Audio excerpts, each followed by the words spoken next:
Hello and welcome to a SmurP video, and I'm a little bit behind, but it's time for Power Rangers issue 1. And we've got the whole, this is, what's the word? 2 covers that are 1, so you're looking at the Pink Ranger and one has the Pink Ranger in this because there's a connecting cover to it. And this is written by Ryan Parrott, who is everything Power Rangers, and Francesco is on the illustrations. And the usual guys, Rao colors, Ed is on the illustrations, and there are lots of variant covers, a ridiculous amount of variant covers with this. Now, I think everybody knows my feelings about this, those who watch my videos. I would have liked this title just to be called Omega Rangers. It didn't have to be anything difficult, and the uptitle continued being Mighty Morphin. But they had to do a relaunch, and it's good business sense because you make lots of money, but it's annoying as a collector. And at some point, they'll still go back and say, well, that's Mighty Morphin Power Rangers, and we're on Mighty Morphin Power Rangers 100 or something like that. So really annoying. So anyway, Zach and Jason are practicing in space, and they're debating whether they're up or down, and Jason's like, remember who's the leader here, and Trini intervenes and says, we're fine in space, we have to think differently. It's not always going to be brute force that is going to resolve it. And she proves her point, which down there, where they end up getting taken out, so to speak. And just so you're aware, they're on their way back to Earth as well. And they talk about the big giant cat, but the cat's been depowered, so he's allowed to come out. So he's like, he's like a big friendly house cat, and we'll get him home safe when it's safe. And that's what Zach wants too as well.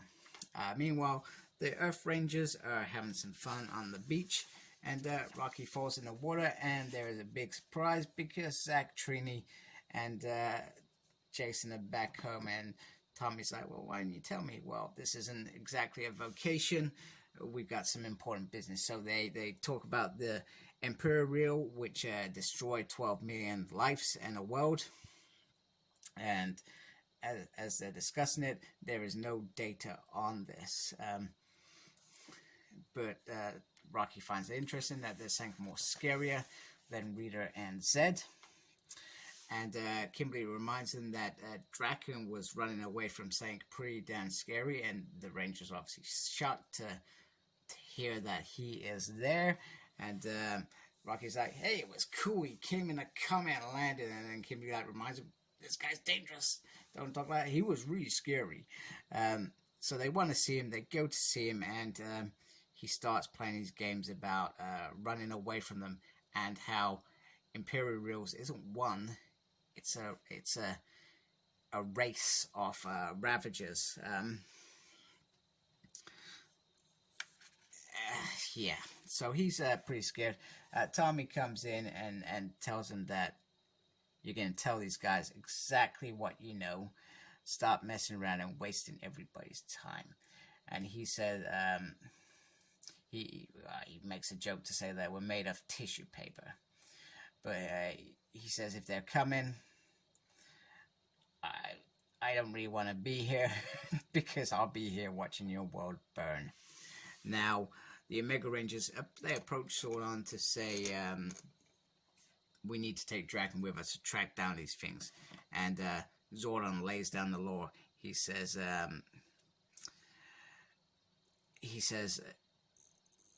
you can't use him as a resource and take him with you. And he says, he's the only one that can lead us.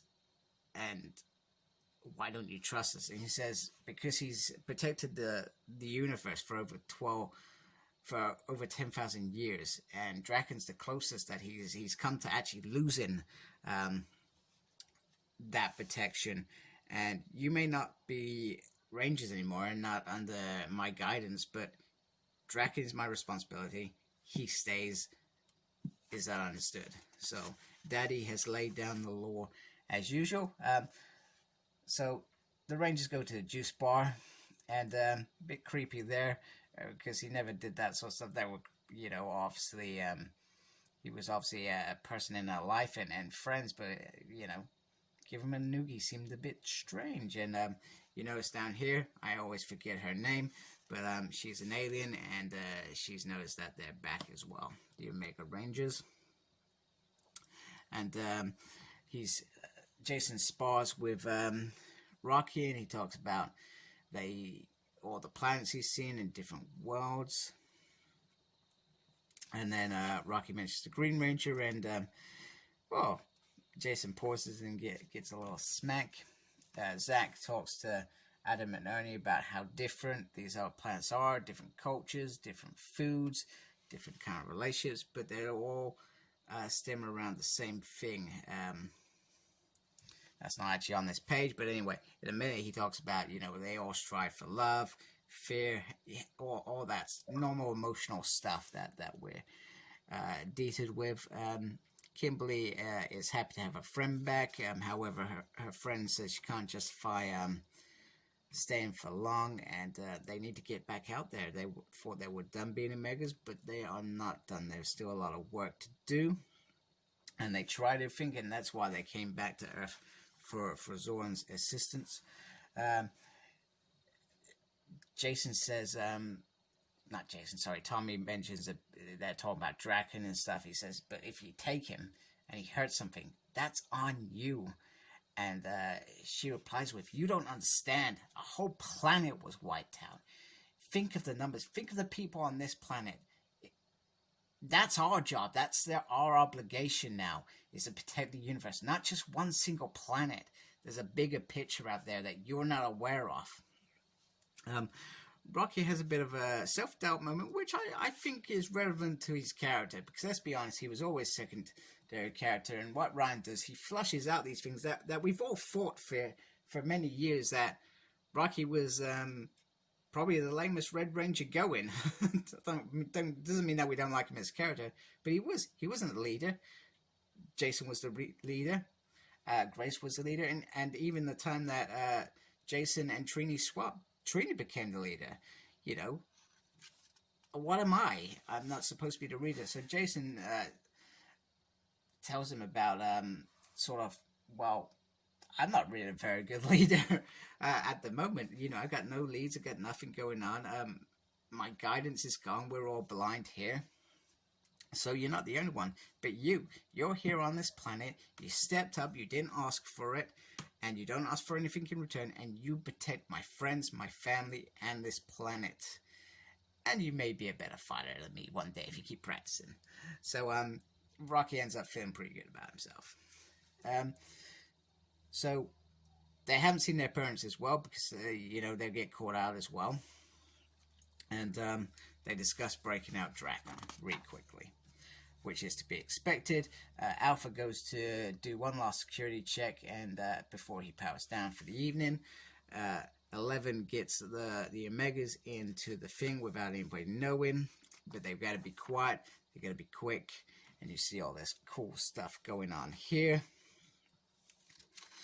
which is, well, it's just cool, isn't it? We like this stuff. It's like Mission Impossible stuff, climbing through things. Anyway, Jason just cuts open the cage to get in there because there's no passcode, and Tommy says, you were always my favorite. It's not Tommy. Draken says, you're always my favorite. However, while they're escaping him, he makes it clear, I'm going to be extremely unhelpful. I do not want to help you. I do not want to see these things again.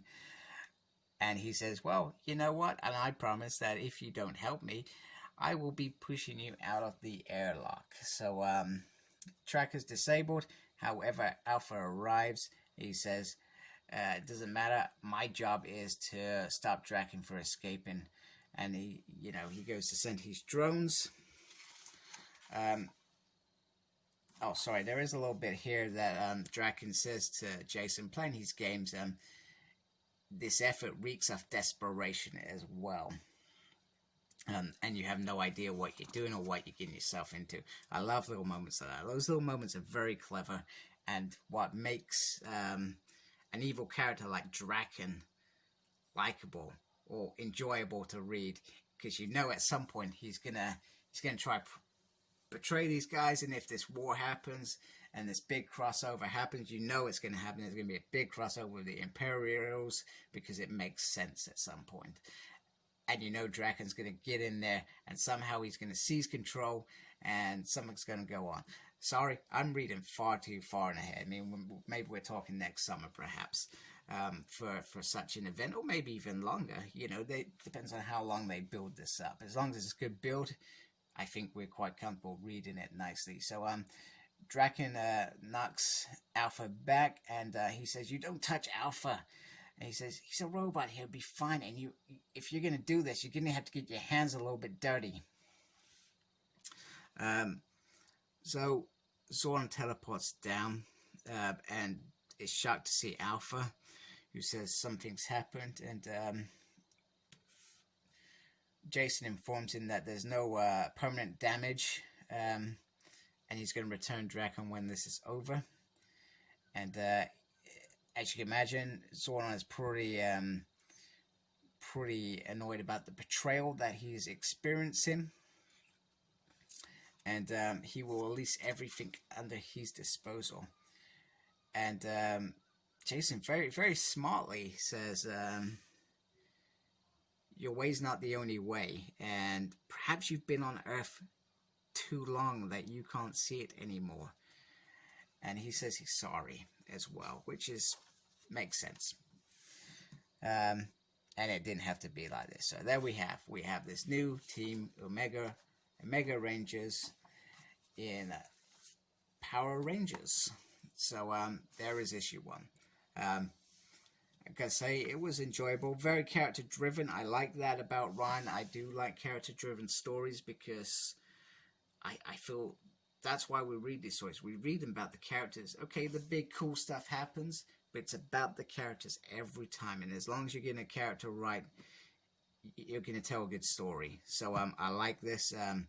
Lots of friction, lots of nice moments as well, fleshing out things that we've all fought for years, Rocky, etc., those sort of things. So I dig it. It was very cool.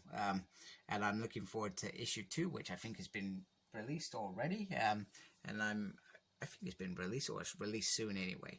So hopefully I'll get that soon as well and be able to review that. And once again, apologies for being late.